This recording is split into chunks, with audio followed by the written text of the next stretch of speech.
The most phenomenal thing that's happening on the planet, for playing cricket you need good soil, huh? Definitely, I'll make myself available to be there, to be a part of the project and the movement.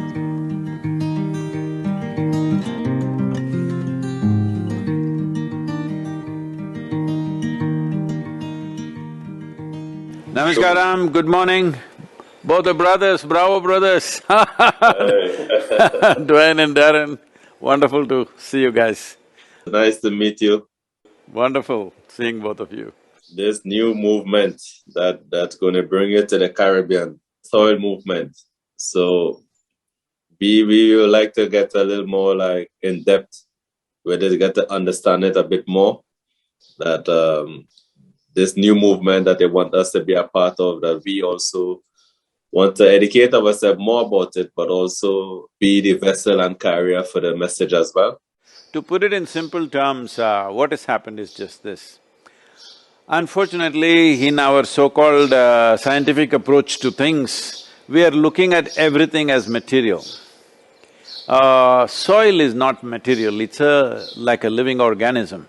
In a handful of soil, there are over 5 to 7 billion organisms. And just like how our body functions, for example, in our body, over 60% of this body is actually microorganisms, only 40% is genetically, our parental cells which are within us, but 60% is microorganisms. See, the food that we eat, actually we cannot digest all by ourselves. We don't have the necessary enzymes and alkalines to digest this completely. Only because of the microbial gut microbes that are there, we digest food. How rich our gut microbe is, that will determine how well we digest things and how well we assimilate the food that we eat. The same is true with all the plants and trees. They cannot take the nutrients from the soil by themselves. They need the help of the microorganisms. There is a very complex, like a marketplace going on just beneath the soil. The plants are doing photosynthesis, taking carbon from the atmosphere, making it into carbon sugars and trading, very judiciously trading with the microbes, and they are also very astute marketing people. They won't give their wares of whatever nutrients they have, nitrogen, phosphorus, sulfates and other things they have, unless they get the right amount of carbon sugars. It is a very complex trading mechanism. The moment the plant has nothing to give, they will just cut off all the nutrients. That's how it is beneath the soil. It's a very complex process. But we are treating this like a bunch of chemicals. We think by throwing some nitrogen or phosphorus or urea or ammonia or something like that, everything will be fine. This is the mistake we have done in the last 50 to 70 years' time, and it is only in this period that this kind of damages happen. And the most phenomenal thing that's happening on the planet, which is also the source of our very life, is what we call as photosynthesis. Photosynthesis means a non-stop generation of energy and providing carbon for all life. When I say carbon for all life, all of us are carbon life, we are essentially carbon. That's why either you can become diamond or a coal, a piece of coal. A human being can shine like a diamond or end up like charcoal because carbon because anyway we're made of carbon. So all life that you know, plants, animals, insects, worms, birds, everything is carbon material. So this carbon exchange is happening at a phenomenal rate, and if this has to happen efficiently, what is called as photosynthesis must be on. Right now the problem with the world is either the land is plowed and left open or it is paved in the cities. Paving and plowing of the sands is the main thing. We cannot avoid paving where people are walking around in cities. Anyway, that paved area is getting larger, but still it is not large enough to cause climate change and all that. But the plowed area is nearly 70% or 72% of the world's land has been plowed and left open during seasons when there is no crop. That is the main damage, because first 12 to 15 inches of soil has all the life that sustains everything else. Only 12 to 15 inches of soil is responsible for 87% of the life on this planet, including you and me. We all come from just this much of soil. Everything is coming from there. But when you plow with machines and leave it open, the machines are plowing up to 12 inches plus, and it's completely destroying everything, leaving it open. The simplest thing that we have to do is bring maximum amount of green cover. Need not necessarily be forests, it can be cover crops, it can be weeds, it can be grasses, it can be anything. But there must be photosynthesis happening everywhere, only then the soil is continuously getting enriched. Otherwise, about 25 to 30 years of farming destroys most of the soils. Right now, according to UN agencies, more than 50% of the world's topsoil is gone. And we have topsoil only for another 60 to 80 crops on the planet, which is approximately 45 to 60 years. Every responsible scientist is saying that by 2045, we will be producing 40% less food on the planet and our populations will be 9.2 billion. Well, that's not a world you want to live in. Nor do we want to leave our children in that world, because on an average it's estimated 27,000 species, not organisms, 27,000 species of microorganisms are becoming extinct every year on an average. At this rate if we go, in 30 to 40 years' time we will reach a place where if you want to regenerate soil, it will take 150 to 200 years. But right now we are in a time, at a threshold of time, where if we do the right things now, in the next 15 to 25 years, we can turn back the world's soil in a significant way. That is why the urgency and that is why this movement. As you rightly said, the soil is the habitat for billions and zillions of lives. And I think as I told my brother some time ago, that God is not making any more land. So it's important that as human beings, we take stock of what is happening right now and try to make that drastic change as quickly as possible. With a simple policy change in all the nations, we are attempting a policy change in 192 nations across the world. See, right now, everybody is talking about what can I do, what can I do. Let us say you have 10 acres or 100 acres of land, you take care of it very well. But there is no guarantee the next generation will do the same thing, they may ruin it. There are no laws. There are no laws to say you have to protect the soil, you have to maintain the soil at a certain level of aliveness. So, there is no guarantee. So, policy change is very important because it should be enshrined in every country's policy that this is the way to manage your soil. Because soil is not our property, it is a legacy that's come to us from previous generations, and we have to pass it on as a living soil for the next generation. Otherwise, if you remove all the organic content, the world will be full of sand, there will be no soil. This is how deserts have happened. Right now, for example, Saudi Arabia means you think it's a total desert, but they're saying 10,000 years ago it was a rainforest. Can you believe that? It was a rainforest 10,000 years ago, and things happened and it's become a desert. See, to convert a desert into agricultural land, they're spending billions of dollars to turn this into agricultural lands, and they are doing it in a certain scale. But that is happening in one country where there is an enormous amount of money to be invested. But none of the other countries can ever think of investing that kind of money on small pieces of land to make it agriculturally productive.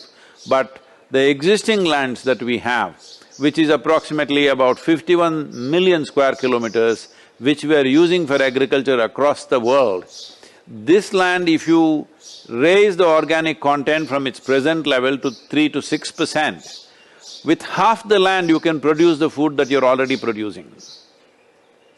The food that you need for the world, you can produce it with 25 million acres of land, but we are using 51 million acres simply because soils have depleted and we are just trying to grow crops with salts, throwing chemicals and salts. So you said within 45 to 50, 55 years, right? Yes. Left with soil. That's how much average that the thing is left. So, Yeah. What do you think will happen next if we don't save? See, the United Nations agencies like FAO and others are predicting by 2035, 2040, they're predicting worldwide civil wars. Civil wars could be happening in various countries across the world because 40% less food means fights will start within the country. For example, in the last 40 years or so, 40 or 42 years, there have been 30 wars in Africa. Out of these 27 wars were to take charge of fertile lands. I want you to look at the Google map of Africa, how it was 10 years ago, how it is today. You will see the brown patch has spread from both south and north, it is encroaching into the Central Africa. Africa means you thought is always green, but most people's image of Africa is from the Tarzan movies of the 80s. You know, everywhere jungle, jungle, jungle. There's nothing like that. Most countries are becoming deserts. Do you believe that if you said that in next 40 to 50 years that nothing is being done? I was looking at a documentary, I'm not sure if it's accurate or what, but they said it's going to have like a major blackout in the world. See, the thing is, we are always looking at cold statistics and making predictions. I'm not somebody who looks at it that way, but you and me as human beings, if we stand up now, such a situation need not come. Very easily in 12 to 15 years' time, we can turn this around. We have a large-scale sample here in southern India. You must visit and see this sometime when you have the time. We have a movement called Kaveri Calling. We initially started a Rally for Rivers project, with which we changed the policy. Change of policy was very important. Now on ground in one river basin, which is 83,000 square kilometers and 5.2 million farmers in this one river basin, here we are working, we have transformed now 125,000 farmers into a different kind of agriculture, which is a tree-based agriculture. In 5 to 7 years, their incomes have gone up anywhere between 300 to 800%, 3 to 8 times. And the soil quality has improved significantly, and water tables have come up, and the nutrition quality in the food has greatly enhanced. See, why I'm talking about nutrition is, for example, in United States, I'm saying United States because that is one place where these things are being measured. In most other places, it's not measured. What kind of fruits and vegetables you ate in 1920, about 100 years ago, today only 10% of the nourishment is there in the same vegetables and fruits. If you ate one orange in 1920, what you got, today you have to eat 8 oranges to get the same thing. Have you ever eaten 8 oranges for breakfast, I'm asking? So why you think is the cause of that? You have to eat like almost triple. Not triple, 8 times. Yeah. Quality is no longer the Yeah. same because of the There is no 8 in cricket, only 6. That's a problem. I saw a photo of you with the bat, Oh, really? playing a shot. I actually played more field hockey than cricket, so I was into the field hockey. But there's nobody in India who doesn't play cricket. Everybody is a cricketer. So seeing that you're a big cricket fan, who would have been your all-time cricket favorite player?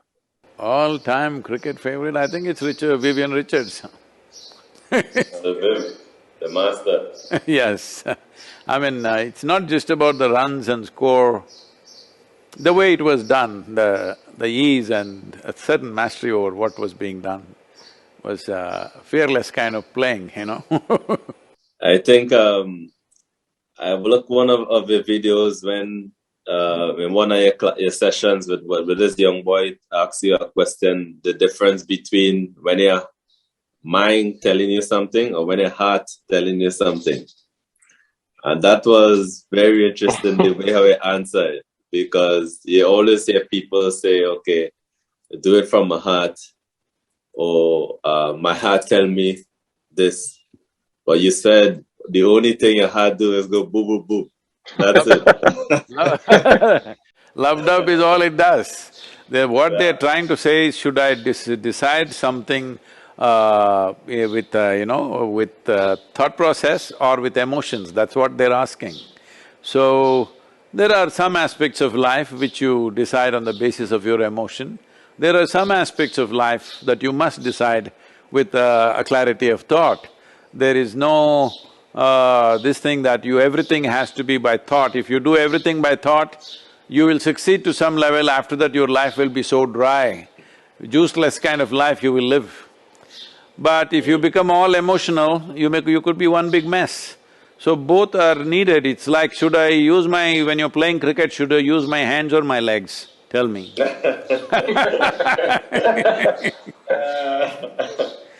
Interesting, interesting. Okay, so I want to ask a personal question, right? Obviously, being a cricketer, you get a particular feeling of greatness and superior when, for example, you score a test 100 or you score a one-day 100 or whatever the case may be. The feeling you get after you score that particular 100 for the next delivery you're going to bat. How can you replicate that sort of feeling initially when you now go into the wicket to start your innings? See, That level of confidence and so forth. I'm sorry, I may say something which is contradictory to many things you would have heard. See, you should not feel good because you hit 100. You should not feel good because you won the match. Well, those things are there, little bit of celebration and stuff is there. But the real good feeling for a cricketer should be about how you hit the ball, okay? When you hit the ball really well, there is a good feeling and that's all you must bank on. If you keep on having that good feeling, somebody else will count the score. Why are you counting the score? There are other people, hello? You must just hit the ball, like somebody was asking me, in India, as you know, one big emotion is always, this thing, India-Pakistan match is like a, another level of excitement and emotion. So somebody comes and asks me, Sadhguru, how to beat Pakistan? I said, don't beat Pakistan. Why do you want to beat Pakistan? Beating Pakistan is not the business of India's cricket team. India's cricket team should only bother about how to hit the damn ball. Don't try to beat Pakistan or Pakistanis, that's not the way to play the game. You just hit the ball. If you hit the ball well, you will beat everybody, all right? But beating everybody is not the business of cricket. The business of cricket is hitting the ball well. So, the greatest feeling for you should be always about striking the ball well. If you have that, somebody will count, somebody will declare who won, that's not your business. Your business is you hitting the ball really well, that's all. And people love you and admire you for that. It's very easy to write 100, 100 is 100, No. Nobody is admiring you for 100, unfortunately people may think so. But the real pleasure of the game and the accomplishment of the game is how well can you hit the ball. So when you asked who is your favorite player, I said Vivian Richards. Maybe Vivian Richards has not scored as many runs as somebody else, many other people have bigger records. I'm talking about how the ball was struck. That's all the game is. Just looking at it from a mental perspective, sometimes you want that level of confidence even when you're not doing well. There's a certain level of confidence you feel after you get the 100. That's what I'm asking. No, I'm saying it should not be that way, I'm saying. It should not be that way because 100 is just a number. See, there was a time, as you know, there was a time if a team reaches 100, in 30 overs, that was considered very good. For the first time, I remember Sanat Jayasuriya hit 100 in 20 overs. That was a miracle. Now they're hitting it in 8 overs, all right? 10 overs. So I'm saying don't set such standards, 100 is a great number, no. 100 is not a great number, 6 is not a great number. The big thing about cricket is you're hitting the ball so well. And that's all that matters. In the given conditions, in any given condition, you're hitting the ball well. In certain conditions, 50 runs may be very big deal. In another condition, 200 runs may not be so big, isn't it so? So don't go by the number. Your whole thing should be about how to strike the ball in the best possible way, and you must have the greatest feeling from that. Once your confidence and your way of how you feel is dependent on how you strike the ball, that's all your focus will be and that's all it should be. Scoreboard is not your business, there are people employed to do that job. Thank you. So you guys, for playing cricket you need good soil, huh? Yes, very important, otherwise you know what all the track will do for you. Definitely looking forward to you visiting our shores It's good that you come into the Caribbean and by extension, Trinidad and Tobago, which is our home. Definitely, I'll make myself available to be there, to be a part of the project and the movement, and also to meet you in person. Thank you very much, Dwayne. Thank you, Darren. All the best for you. Thank you, sir. Thank you. My best wishes and blessings to both of you. Namaskaram.